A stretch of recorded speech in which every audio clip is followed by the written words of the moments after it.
నమస్తే అండి. నా పేరు డాక్టర్ రజా. ఈరోజు మనం టెస్టోస్టెరాన్ హార్మోన్ గురించి మాట్లాడుకుందామండి. సో, బేసిక్‌గా టెస్టోస్టెరాన్ హార్మోన్ అనేది ఒక male sexual hormone, male androgen.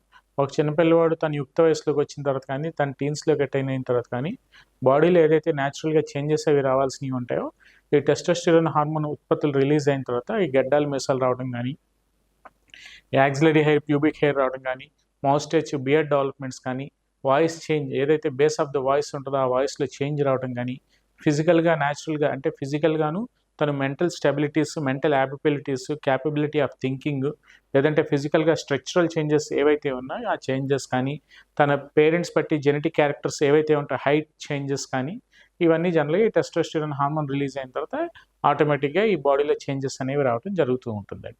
So, దీంట్లో వీళ్ళు ఈ ఒక యుక్త వయసులోకి వచ్చిన తర్వాత సెక్షువల్‌గా డెవలప్ అవ్వాల్సిన ఆర్గన్స్ అంటే సెక్షువల్ ఆర్గన్స్ ఏవైతే టెస్టికల్స్ కానీ, పినైల్ చేంజెస్‌లో పెనిస్ సైజ్‌లో చేంజ్‌లో పెనిస్ యొక్క సైజ్‌లో కూడా చేంజ్ రావడం గానీ, జనరల్‌గా ఎరెక్షన్స్ అవి రావడం గానీ, జనరల్‌గా సహజ ప్రక్రియగా నేచురల్‌గా జరగాల్సిన సెక్షువల్ ఫీలింగ్స్ అవి డెవలప్ అవ్వడం గానీ, ఏదైతే ఈ మేల్ ఆండ్రోజెన్ ఉంటదో ఈ టెస్టోస్టెరాన్ హార్మోన్ యొక్క పనితీరు బట్టి, టెస్టోస్టెరాన్ హార్మోన్ ఉత్పత్తులు బట్టి, జనరల్‌గా ఈ టోటల్ టెస్టోస్టెరాన్ హార్మోన్ రిలీజ్ అయ్యే పనితీరు బట్టి, జనరల్‌గా ఈ బాడీలో చేంజెస్ కానీ, సైకలాజికల్ డెవలప్‌మెంటల్ చేంజెస్ కానీ, మైండ్ ప్రకారంగా వచ్చే డెవలప్‌మెంటల్ చేంజెస్ కానీ, ఫిజికల్‌గా వచ్చే డెవలప్‌మెంటల్ చేంజెస్ కానీ, సెక్షువల్‌గా తన శరీరంలో వచ్చే డెవలప్‌మెంటల్ చేంజెస్ కానీ, ఈ టెస్టోస్టెరాన్ హార్మోన్ ఉత్పత్తులు బట్టే ఇదంతా ఆధారపడి ఉంటుందండి. సో, ఈ బేసిక్‌గా ఈ టెస్టోస్టెరాన్ హార్మోన్ అనేది కొంతమందిలో ఏమవుతూ ఉంటుందంటే కొన్ని హార్మోన్ డెఫిషియన్సీస్ వలన గానీ, జన్యుపరమైన మార్పులు సరిగ్గా చెందకపోవటం వల్ల గానీ, బాడీలో చేంజెస్ అనేవి ప్రాపర్‌గా రాకపోవడం గానీ, ఈ టెస్టోస్టెరాన్ హార్మోన్ ఉత్పత్తులనేవి తగ్గుతూ ఉంటాయండి. సో, ఇట్లాంటి వాటికి ఏంటంటే అకార్డింగ్ టు ద నేచర్ ఏదైతే ఆ బాడీలో ఏజ్ ప్రకారంగా జరగాల్సిన సహజ డెవలప్‌మెంట్స్ ఏవైతే ఉంటాయో ఇందాక నేను చెప్పినవన్నీ జరగడం లేట్ అవుతాయి. లేదంటే కొద్దిగా డిలే అవుతూ ఉంటుంది. అంటే డిలేడ్ ప్యూబర్టీ అని చెప్తూ ఉంటాం. సో, ఈ టీనేజ్ చేంజెస్ అని చాలా వరకు డిలే అవుతూ ఉంటాయి. లేదంటే పోస్ట్‌పోన్ అవుతూ ఉంటాయి. సో, వీళ్ళు మనం ఒక్కొక్కసారి చూసినప్పుడు ఒక పేషెంట్‌ని మనం చూసామంటే ఒక 24 ఇయర్స్ పిల్లోడిని మనం టెస్టోస్టెరాన్ హార్మోన్ డెఫిషియన్సీ పేషెంట్‌ని మనం ఒక యంగ్ ఇండివిడ్యువల్‌ని చూస్తే అతను ఏదో 13 ఏళ్ళు, 14 ఏళ్ళు చిన్న పిల్లోడిలాగా మనకు కనిపిస్తూ ఉంటాడు. లేదంటే ఒక 30 ఇయర్స్ ఇండివిడ్యువల్‌ని మనం చూస్తే అతను ఏదో 20 ఇయర్స్ ఇండివిడ్యువల్ లాగా మనకు కనిపిస్తూ ఉంటాడు.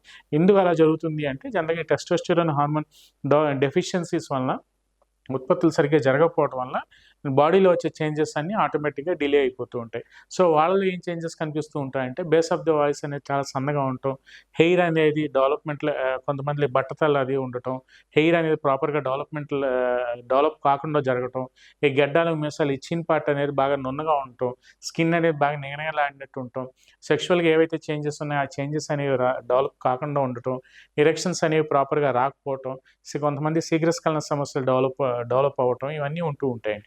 అదే మ్యారిటల్ లైఫ్ అయిన తర్వాత మ్యారిటల్ లైఫ్‌లో వాళ్ళు ఎళ్ళినట్టుంటే మ్యారేజ్ తర్వాత జనరల్‌గా ఎరెక్షన్స్ అవి ఈడీ ప్రాబ్లమ్స్‌తో బాధపడుతూ ఉంటారు. కొంతమంది ప్రీమెచ్యూర్ ఎజాక్యులేషన్ ప్రాబ్లమ్స్‌తో బాధపడుతూ ఉంటారు. ఇలా రకరకాల ప్రాబ్లమ్స్ అనేవి ఉంటూ ఉంటాయండి. సో, ఇట్లాంటి వాటికి హోమియోపతిలో అద్భుతమైన ట్రీట్మెంట్ ఉందని నేను చెప్పదలుచుకున్నానండి. సో, ఇవన్నీ ఏంటంటే మనిషికి మందు కాబట్టి, సో, బాడీ యొక్క కాన్స్టిట్యూషన్ బట్టి, శరీర తత్వాన్ని బట్టి మనం ట్రీట్మెంట్ ఇస్తాం కాబట్టి, సో, వీటిలో మనకి బెల్లడోనా అని, ఆర్సెనిక్ అని, బెరాటెకార్బ్ అని, గ్లాండ్యులర్ డెవలప్‌మెంటల్ ఎఫెక్షన్ రెమెడీస్ అని చెప్తుంటాం హోమియోపతిలో. కోనియం అని, మెర్క్సాల్ అని ఇట్లా రకరకాల అద్భుతమైన మెడిసిన్స్ మన దగ్గర అందుబాటులో ఉన్నాయండి. సో, ఇట్లా కాన్స్టిట్యూషనల్ వైస్ ఎక్కడైతే డిఫెక్ట్ ఉందో ఆ డిఫెక్ట్‌ని మనం కరెక్ట్ చేయగలిగితే గ్రాడ్యువల్‌గా ఈ టెస్టోస్టెరాన్ హార్మోన్ డెఫిషియన్సీస్‌తో బాధపడుతున్న వాళ్ళకి కూడా హోమియోపతిలో ట్రీట్మెంట్ ఉందని నేను ఈ వీడియో ద్వారా మన సబ్స్క్రైబర్స్‌కి చెప్పదలుచుకున్నానండి.